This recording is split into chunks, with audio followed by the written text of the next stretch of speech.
Hello, everyone. Bradimus 1981. I realize it's been quite a while since I did a video of anything. So here's a quick update video on my ant colonies. For those you may not know, my Formica colony that I had, the queen did die. Happened about a month and a half, 2 months ago. I was kind of expecting it. It sucked because you can check some of my older videos with my ant colonies. When she was in the mini hearth by herself, man, she was just rocking it. I mean, there's no other way. I don't know other way to put it, man. She was just laying eggs like a queen beast and taking food. And then I did the expansion.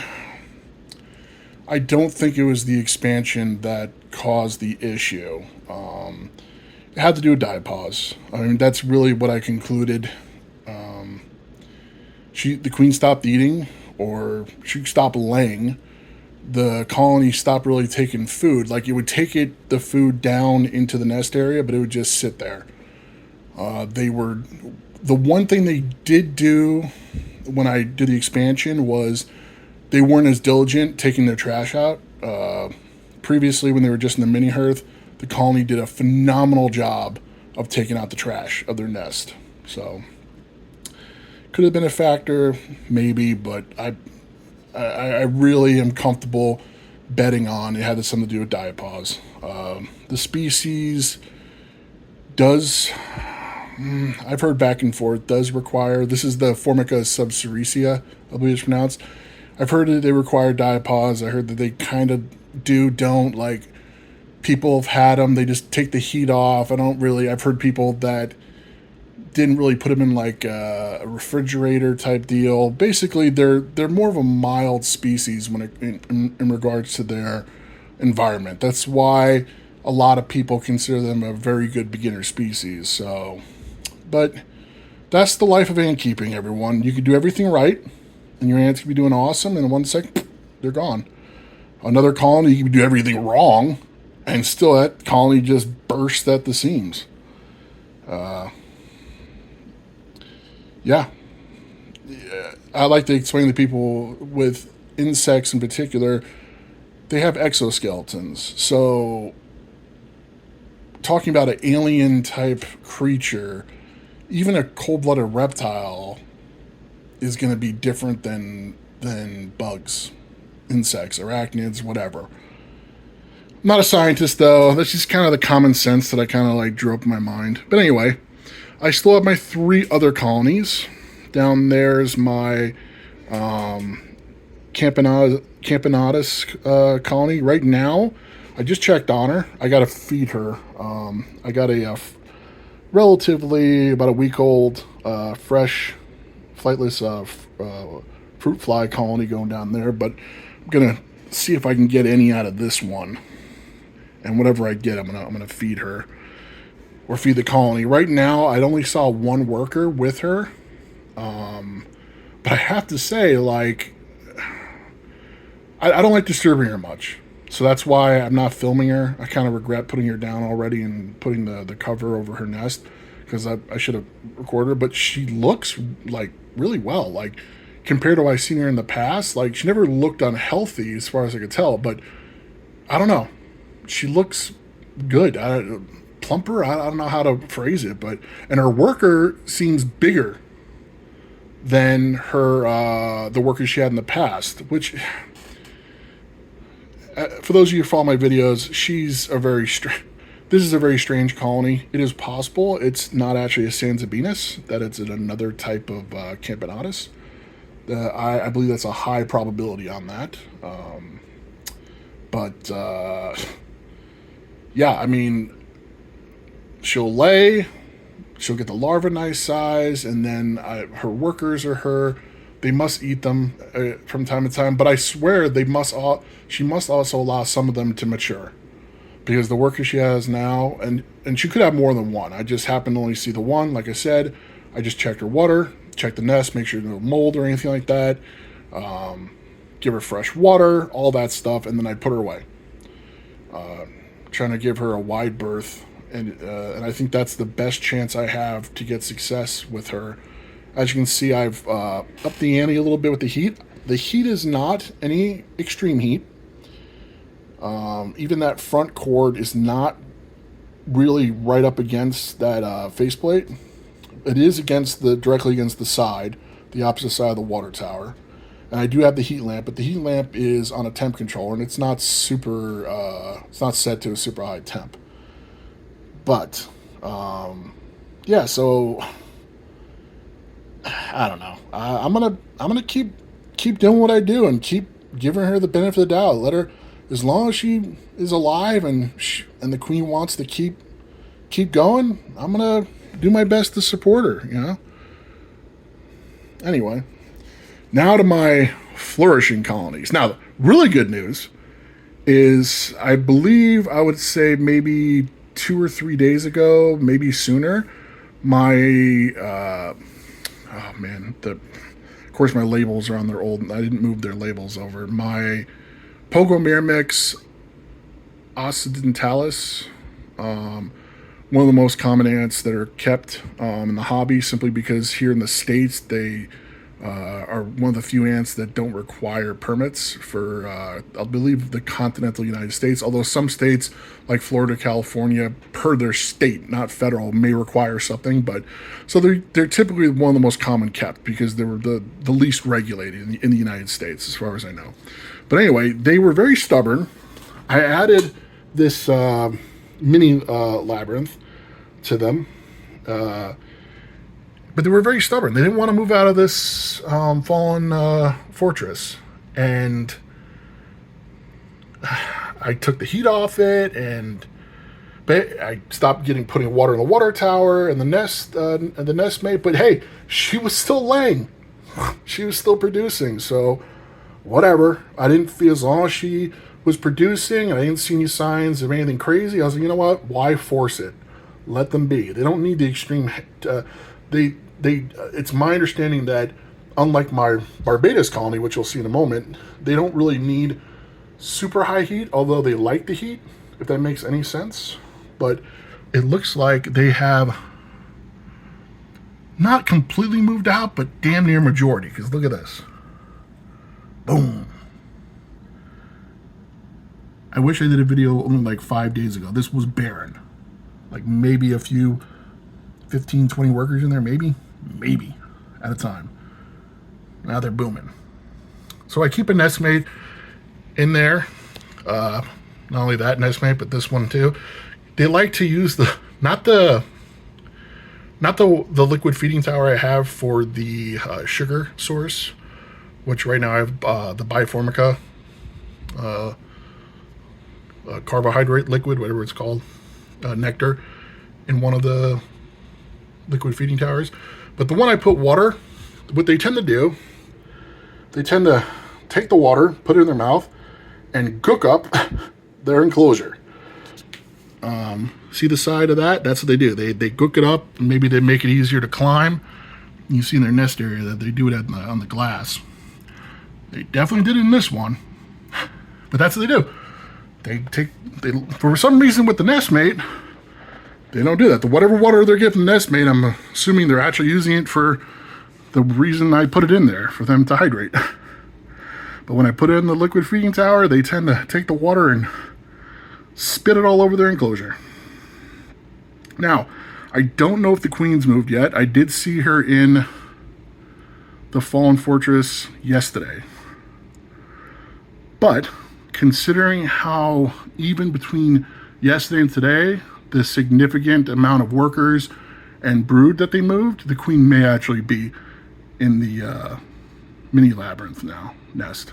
So, and yes, I still have both my Pogo Myrmex colonies hooked up to their old Fallen Fortress, simply because I have more, as some of you might, if you watch my previous videos and know my post on Tar Heel Ants Facebook page and such, I have more Formicaria than I have ants. So, and even though I am looking to get a new shelf system for my ants, I was going to order one, and of course it went out of stock, and it's been in stock for months and months and months, and of course when I go to order it, it's out of stock. So that's my luck. But anyway, When I do move them to the shelf, I may finally disconnect and move them all over. But right now, I love the fact that my Barbados uses their old nest as a trash. I love it. How great is that? And I'm hoping, because right now my occidentalis, I believe that's how it's pronounced, is using that corner. I don't know if you can see it there. You see it? Like, they're using the corner of that, and they were using the inside of this nest as a dumping zone, but they moved a lot out. I'm hoping they'll do the same thing with this old one. Because look at that. Look at this. You can't even... I thought about opening that up and cleaning it out. I really should, because if I ever want to use that again, that formicarium, if I let that stuff sit, it's probably going to get mold and stuff, so I really need to take care of stuff. One of the reasons I haven't posted the video is because I've got I'm not going to say a lot going on in personal life, but I haven't been like severely ill, but I've had some bladder issues, kidney issues, nothing life-threatening, although I certainly had to do a bunch of tests to make sure it wasn't life-threatening.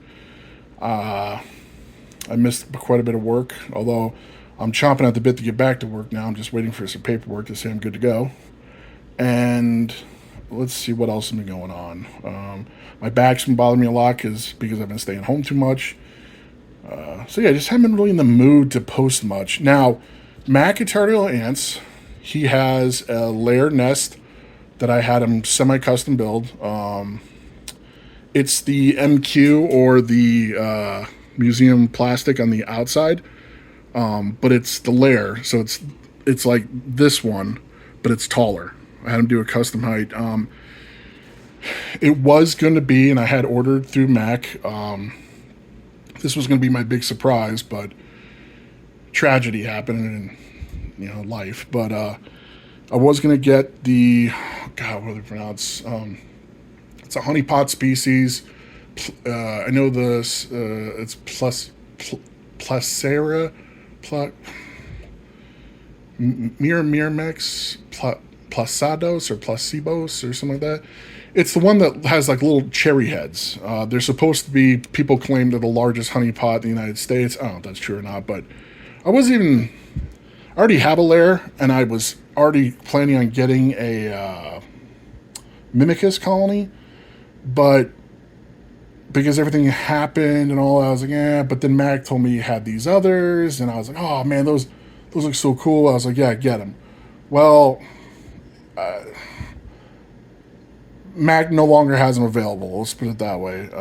Stuff happens. Yeah.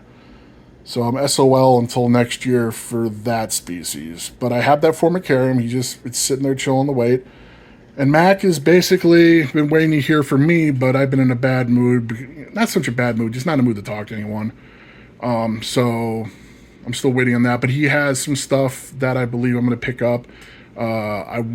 He's waiting on some newer workers to make sure that, because I had him get me some Pogomyrmex maricopa, which are infamous. I live in Maricopa County, by the way, in Arizona, but they're infamous for being one of the harshest venoms / stings, not just the ant kingdom, but the bug kingdom in general. So, but I thought it really cool to have a local, and they're supposed to be really, really like light red, unlike my Barbados here, which are very, very dark.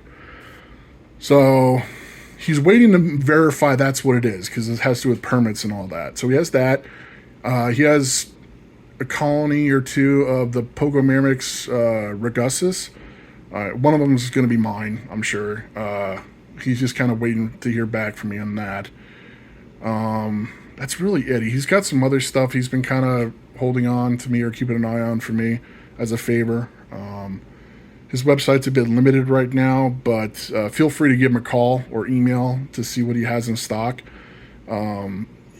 He doesn't put stuff on his website. It's my understanding. He doesn't put some things on his website, but might be available for good reasons. But I always suggest people to contact them if you have anything in particular that you want or want made. Mac is very receptive to that.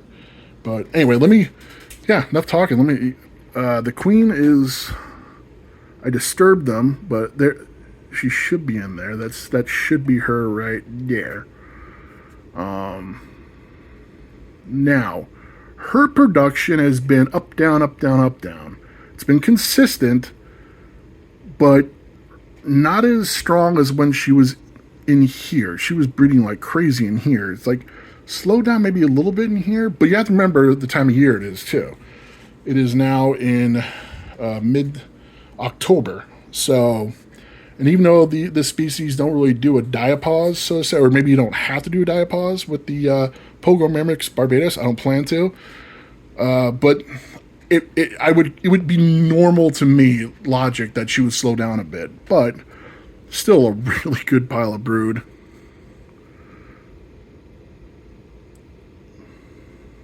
Yeah.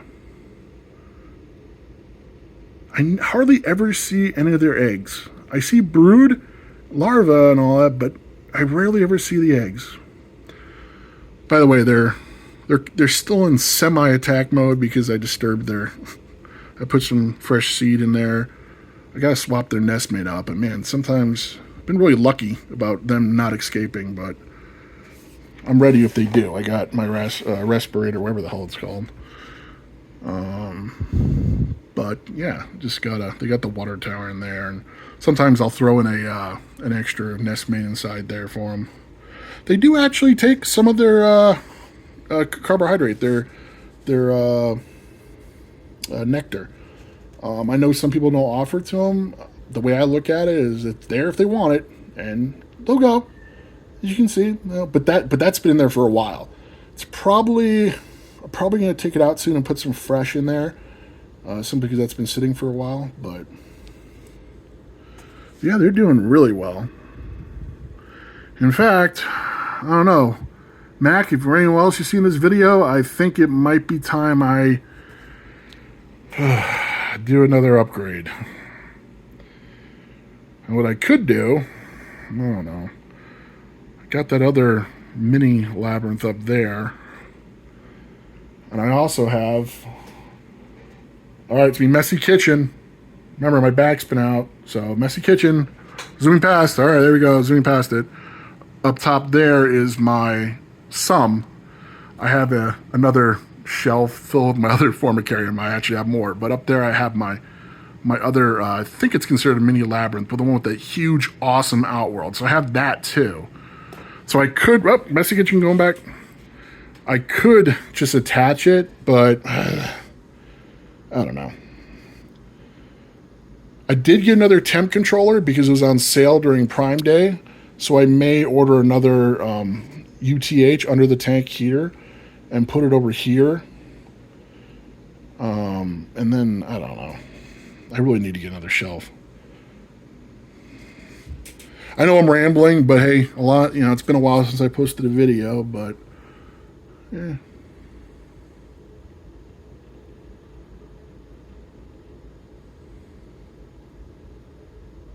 These are great ants, though. My barbatus have always done well. They were kind of slow at the start because at the start I didn't have the heat cable on them. I just had the under the tank heater and the lamp. As soon as I had the heat tape, and the heat tape is not temp controlled. It's just kind of spread out, as you can see from both the nest areas. I'm trying to keep it away from the water tower so there's not as much condensation, but yeah, just let it move around a bit so they can thermoregulate. Oh, well, I don't think they thermoregulate, but they do something like it. They'll move the larvae themselves, the eggs, to the appropriate temps. Give them different options. But the barbados love the heat, though. Yeah. You can check out my previous video how fast and how fast they moved into this larger mini labyrinth nest. But anyway, the video's going on almost 20 minutes now, so let's just do a little recording in here.